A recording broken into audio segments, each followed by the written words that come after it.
नमस्कार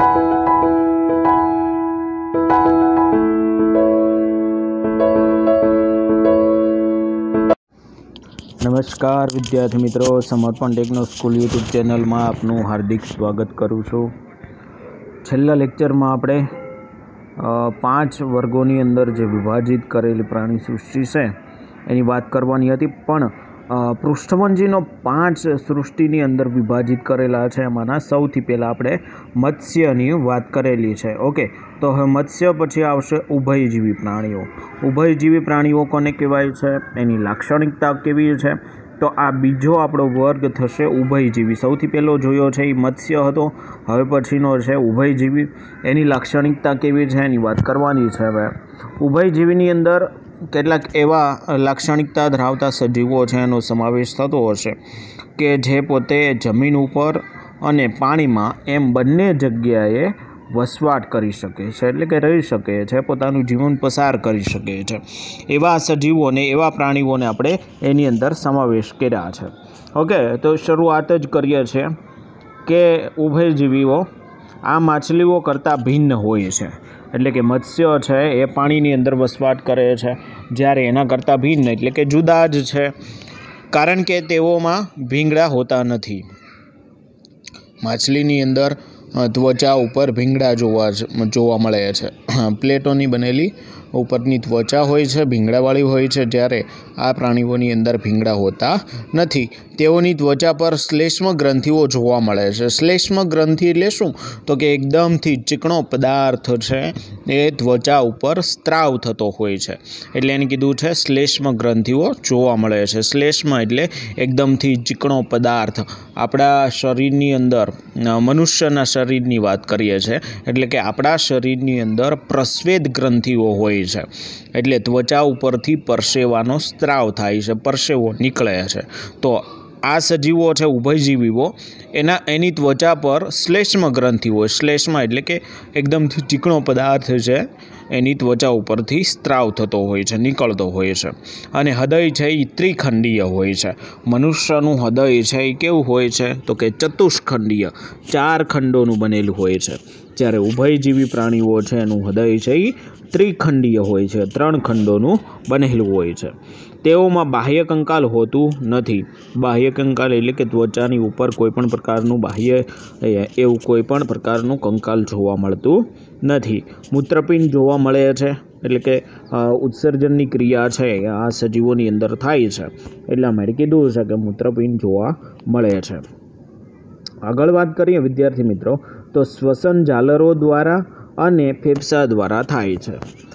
ઝાલર એટલે કે પાણીની અંદર વસવાટ કરતા હશે ત્યારે ઝાલર દ્વારા શ્વસનની ક્રિયા થતી હશે, અને પાણીની અંદર દ્રાવ્ય થયેલો જે ઓક્સિજન છે એ ઓક્સિજનનો ઉપયોગ કરતા હશે। ઝાલરો દ્વારા શ્વસનની ક્રિયા છે એ કોના દ્વારા થાય છે, તો કે માછલીઓ દ્વારા ઝાલર છે એના દ્વારા શ્વસનની ક્રિયા થતી હોય છે। તો આ વર્ગના પ્રાણીઓ છે એ પાણીમાં અને જમીન ઉપર બંને જગ્યાએ વસવાટ કરે છે। તો પાણીમાં વસવાટ કરતા હોય છે ત્યારે ઝાલર દ્વારા શ્વસન થાય છે, અને જો એ જમીન ઉપર વસવાટ કરતા હોય તો ત્યારે એ ફેફસા દ્વારા શ્વસન કરે છે। આપણે પણ જમીન ઉપર વસવાટ કરીએ છીએ અને ફેફસા દ્વારા શ્વસન કરીએ છીએ, એટલે જ કીધું છે શ્વસન ઝાલરો અને ફેફસા દ્વારા થાય છે, બંને દ્વારા શ્વસનની ક્રિયા થાય છે। જ્યારે પાણીમાં હોય છે ત્યારે ઝાલરો દ્વારા થાય છે, અને જમીન ઉપર વસવાટ કરતા હોય છે ત્યારે ફેફસા દ્વારા શ્વસનની ક્રિયા થાય છે। સાથે સાથે તેઓ ઈંડા આપતા પ્રાણીઓ છે, એટલે કે પ્રજનનની ક્રિયાના અંતે એ ઈંડા આપે છે। જ્યારે બીજા કેટલાક પ્રાણીઓ છે એ તમે ઘણા બધા જોયા હશે કે તે બચ્ચાને જન્મ આપતા હોય છે, જ્યારે આ ઉભયજીવી પ્રાણીઓ છે એ ઈંડાને જન્મ આપતા હોય છે। તેઓ પાણી અને જમીન એમ બંને જગ્યાએ રહી શકે છે, એટલે કે વસવાટ કરી શકે છે। એમાંનું સૌથી પહેલું ઉદાહરણ છે, સામાન્ય રીતે તમે જોયું પણ હોય છે, તો પહેલું ઉદાહરણ છે ડેડકો, બીજું ઉદાહરણ છે સાલામાન્ડર, અને છેલ્લે આવશે ટોડ. આ 3 ઉદાહરણ છે એની અંદર ફરજિયાત લખવાના અને લાક્ષણિકતાના આધારે ઉભયજીવી સજીવો કોને કહેવાય તો કે એની બાહ્ય લાક્ષણિકતાઓ છે એના આધારે એનું વર્ગીકરણ કરવાનું છે. અને લાક્ષણિકતામાં સૌથી પહેલું ખાસ તમારે એ જોવાનું છે કે જમીન ઉપર અને પાણીમાં એમ બંને જગ્યાએ વસવાટ કરે છે, એટલા માટે એને આપણે ઉભયજીવી પ્રાણીઓ કીધા છે અને એની લાક્ષણિકતાના આધારે એનું વર્ગીકરણ કર્યું છે. ઉભયજીવી સજીવો પછી આવશે સરીસૃપ વર્ગના. સરીસૃપ એટલે કે પેટે સરકીને ચાલતા હોય એવા પ્રાણીઓ છે એને આપણે સરીસૃપ કીધા છે. અને સરીસૃપ પ્રાણીઓ છે એનો ઘણા બધાનો તમે અભ્યાસ કરી ચૂક્યા છો અને એમાં થોડાક ઊંડા ઉતરીએ તો આ પ્રાણીઓ ઠંડા રુધિરવાળા એટલે કે અસમતાપીય છે. હવે આપણે એક શબ્દની વાત અગાઉ કરેલી છે, સમતાપીય અને અસમતાપીય. યાદ રાખજો વિદ્યાર્થી મિત્રો, સમતાપીય અને અસમતાપીય શબ્દ છે એની સમજૂતી હવે હું તમને આપી દઉં છું કે સમતાપીય પ્રાણીઓ કોને કહેવાય અને અસમતાપીય પ્રાણીઓ કોને કહેવાય. તો કે અસમતાપીય પ્રાણીઓ એટલે શું અને સમતાપીય પ્રાણીઓ એટલે શું, આ શબ્દ છે એની સમજૂતી આપવી થોડીક અઘરી થશે, તો ખાસ તમારે ધ્યાન આપવું પડશે. હવે ધ્યાન આપજો કે સમતાપીય કોને કહેવાય. તો કે જે પ્રાણીઓના શરીરની અંદરનું રુધિર અથવા તો શરીરની અંદરનું તાપમાન છે એ બહારના વાતાવરણની સાથે જો એક સરખું હોય તો એને સમતાપીય રુધિરવાળા કહીએ છીએ. અથવા તો જો બહારનું તાપમાન અને શરીરનું તાપમાન જુદું જુદું હોય એટલે કે બ્લડનું તાપમાન છે એ જુદું હશે શરીરની અંદરનું તો એને અસમતાપીય પ્રાણીઓ કહીએ છીએ. ખાસ યાદ રાખજો, હજી એક વખત કહી દઉં છું કે જો આ સજીવો છે એની અંદર રુધિર એટલે કે શરીરની અંદરનું તાપમાન અને બાહ્ય વાતાવરણનું તાપમાન એક સરખું હોય તો એને સમતાપીય પ્રાણીઓ કહીએ છીએ. અને જો શરીરની અંદરનું તાપમાન અને બહારના વાતાવરણનું તાપમાન છે એ જુદું જુદું હોય તો એને આપણે અસમતાપીય પ્રાણીઓ કહીએ છીએ. ઓકે, આ યાદ રાખજો. આ પ્રાણીઓ ઠંડા રુધિરવાળા છે. તેઓના શરીર ભીંગડાઓ દ્વારા આવૃત હોય છે એટલે કે બાહ્ય ત્વચા ઉપર ભીંગડાઓ આપણને જોવા મળતા હોય છે.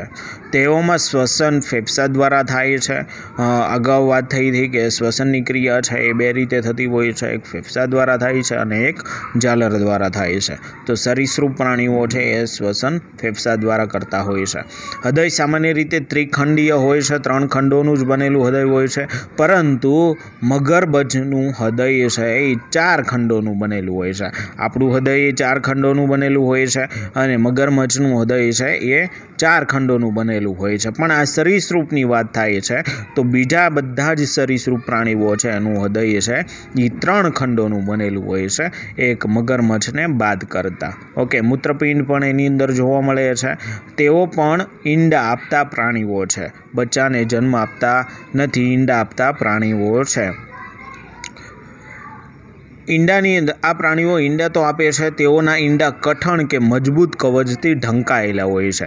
એટલે કે ઈંડાની આજુબાજુનું જે આવરણ છે એ મજબૂત હોય છે, કઠણ હોય છે અને ત્યાર પછી આ કઠણ આવરણ છે એ દૂર થાય છે, ત્યાર પછી એની અંદરથી બચ્ચાનો જન્મ થતો હોય છે. ઓકે, એટલે કીધું છે કે ઈંડા છે એ કઠણ કે મજબૂત કવચથી ઢંકાયેલા હોય છે અને ઉભયજીવીની જેમ તેઓના પાણીમાં ઈંડા મૂકવાની આવશ્યકતા પડતી નથી. ઓકે, કારણ કે બધા જ પ્રાણીઓ છે એ ક્યાં વસવાટ કરે છે તો કે જમીન ઉપર વસવાટ કરે છે, તો એ પ્રાણીઓને પાણીમાં ઈંડા મૂકવાની આવશ્યકતા નથી. ઉદાહરણ તરીકે કાચબો છે તો આપણને તરત જ એવું થાય છે કે કાચબો તો પાણીની અંદર વસવાટ કરતો હોય, પણ વિદ્યાર્થી મિત્રો જ્યારે એ પાણીની બહાર આવે છે ત્યારે એ પોતે ઈંડા મૂકતા હોય છે. ઓકે, એ રીતે તમારે યાદ રાખવાનું થશે. પહેલું ઉદાહરણ છે કાચબો, સાપ, ગરોળી અને મગરમચ્છ. આ બધા જ તમે ઉદાહરણ જોયા હશે, એટલે કે આ બધા જ પ્રાણીઓ છે એનો અભ્યાસ તમે કર્યો હશે. અગાઉ પણ તમે ઘણી બધી જગ્યાએ આ બધા ઉદાહરણ છે એ આપણે જોયા હશે તમે.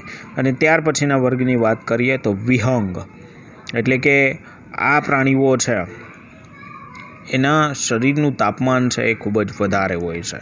અને એટલે કીધું છે વિહંગ એટલે કે બધા જ પક્ષીઓનો સમાવેશ થાય. વિહંગ વર્ગની વાત થાય એટલે સમજવાનું કે પક્ષીઓની વાત કરે છે.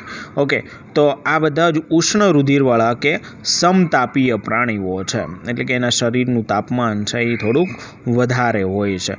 જો શરીરનું રુધિરનું તાપમાન છે એ ઓછું હોય એટલે કે ઠંડુ શરીર હોય તો એને આપણે અસમતાપીય કહીએ છીએ. અને જો ઉષ્ણ રુધિર હોય એટલે કે તાપમાન વધારે હોય તો એને આપણે સમતાપીય પ્રાણીઓ કહીએ છીએ, અથવા તો રુધિર છે ગરમ રુધિરવાળા પ્રાણીઓ પણ કહીએ છીએ. આ ઉષ્ણ રુધિરવાળા કે સમતાપીય પ્રાણીઓ છે તેઓ 4 ખંડોનું હૃદય ધરાવે છે. 4 ખંડો આપણા શરીરની અંદર જે હૃદય છે એની અંદર 4 ખંડો છે. તો આ પ્રાણીઓ પણ 4 ખંડોવાળું હૃદય ધરાવે છે. તેઓ ઈંડા મૂકે છે. તેઓમાં 2 જોડ ઉપાંગો હોય છે. 2 જોડ ઉપાંગ એટલે પશ્વ ઉપાંગ 2 હશે અને 2 અગ્ર ઉપાંગ હશે. 2 જોડની વાત કરીએ એટલે કુલ ટોટલ 4 ઉપાંગો એની અંદર જોવા મળે છે. તેઓમાં 2 અગ્ર ઉપાંગો ઉડવા માટે પાંખોમાં પરિવર્તિત થયેલા હોય છે, જ્યારે પશ્વ ઉપાંગો છે એ પોતે ચાલવામાં હલનચલન કરવાની ક્રિયામાં એટલે કે પગની અંદર રૂપાંતરિત થયેલા હોય છે. પાંખ છે એનો ઉપયોગ એ પોતે ઉડવા માટે કરતા હોય છે. એટલે કીધું અગ્ર ઉપાંગો છે એ ઉડવા માટે પાંખોમાં પરિવર્તિત થયેલા છે. શરીર પણ પાંખોથી ઢંકાયેલું હોય છે અને શ્વસન છે એ ફેફસા દ્વારા થાય છે. બધા જ પક્ષીઓને આ વર્ગમાં મૂકવામાં આવે છે. અને એના ઉદાહરણ તમે પક્ષીઓ તો ઘણા બધા જોયા હશે, તો એના ઉદાહરણ સિમ્પલ તમે લખી શકો છો. બગલો છે, બતક છે, શાહમૃગ છે, કબૂતર છે, ચકલી છે, આ બધા જ એના ઉદાહરણ છે. અને એ ઉદાહરણ તમે સામાન્ય રીતે લખી શકો છો. ત્યાર પછીનો વર્ગ આવે છે સસ્તન, એટલે કે સ્તન ગ્રંથિની હાજરી જો પ્રાણીઓની અંદર જોવા મળે છે તો એવા પ્રાણીઓને આપણે સસ્તન પ્રાણીઓ કહીએ છીએ. સસ્તન પ્રાણીઓની સિમ્પલ હું તમને થોડીક વધારે માહિતી આપું કે સ્તન ગ્રંથિની હાજરી ધરાવતા હોય તો એ પ્રાણીઓને આપણે સસ્તન તો કીધા છે, પણ સ્તન ગ્રંથિની હાજરી હોય તો એનાથી શું થશે? તો કે સ્તન ગ્રંથિની હાજરી હોય તો એની અંદરથી સ્તન ગ્રંથિમાંથી દૂધનો સ્ત્રાવ થાય છે અને એના બચ્ચાને એ પોતે જન્મ પછી બચ્ચાને દૂધ પીવડાવવા માટે આ સ્તન ગ્રંથિ આવેલી હોય છે. હવે સસ્તન પ્રાણીઓની વાત કરી કે એની અંદર કોનો સમાવેશ થાય. સસ્તન પ્રાણીઓ ઉષ્ણ રુધિરવાળા કે સમતાપીય પ્રાણીઓ છે. આપણી વાત થાય છે હવે ઉષ્ણ રુધિરવાળા આપણે છીએ, કારણ કે શરીરનું તાપમાન અને બાહ્ય વાતાવરણનું તાપમાન છે એ જુદું હોય છે. આ સામાન્ય રીતે તમે અનુભવવું હોય તો તમે અનુભવી શકો છો. કઈ રીતે અનુભવી શકાય છે? તો કે ખૂબ જ ગરમી પડતી હોય ત્યારે આપણું શરીર છે એ ઠંડુ હોય છે. બહારનું વાતાવરણ કેવું હોય છે? ગરમ. આપણું શરીર કેવું હોય છે? ઠંડુ હોય છે. જ્યારે શિયાળાની ઋતુમાં આપણે જોવા જઈએ તો એના કરતાં ઉલટું હશે. બહારનું વાતાવરણ ખૂબ જ ઠંડુ હોય પણ આપણા શરીરનું ટેમ્પરેચર વધારે હોય, એટલે કે આપણું શરીર ગરમ હોય છે.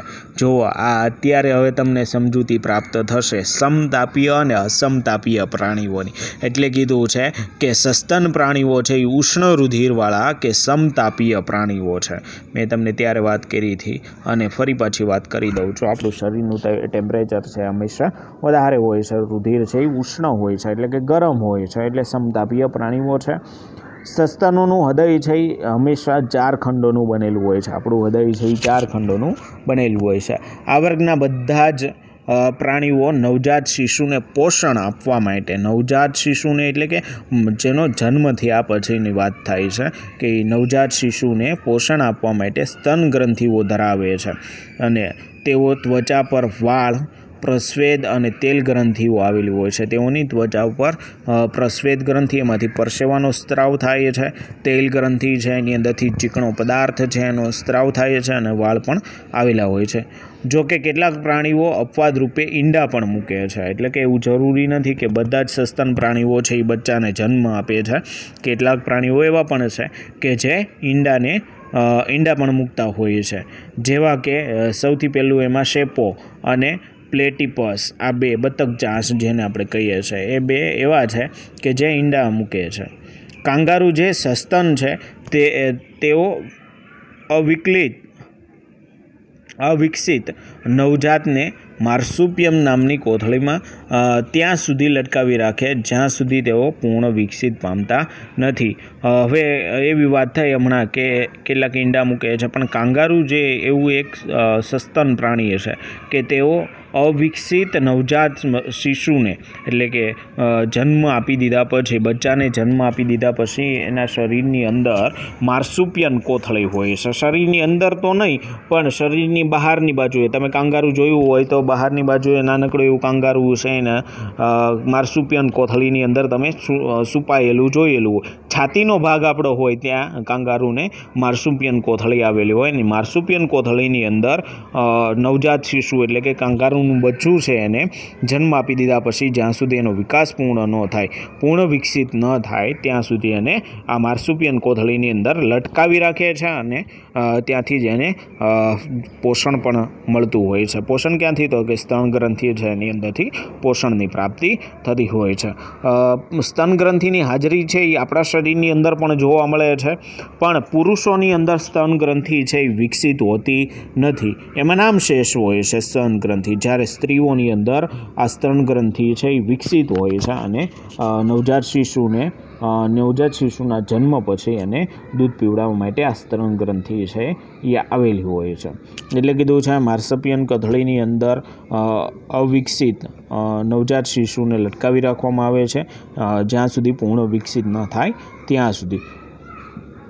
એના ઉદાહરણની વાત કરીએ આપણે, તેના ઉદાહરણની અંદર વહેલ, માછલી, ઉંદર, માનવ, બિલાડી અને ચામાચીડિયું આ સસ્તન પ્રાણીઓ છે અને એનો સમાવેશ થાય છે. ઓકે, આ ચેપ્ટર આપણે એટલે સુધી રાખીએ અને હવે નેક્સ્ટ લેક્ચરની અંદર આનો જે કંઈ ચાર્ટ ને એ બાકી રહેશે એ આપણે ચાર્ટ એક આખો પૂરો કરી દઈશું અને જે કંઈ પ્રશ્નો બાકી રહેતા હશે એ પ્રશ્નો પણ પૂરા કરી દઈશું.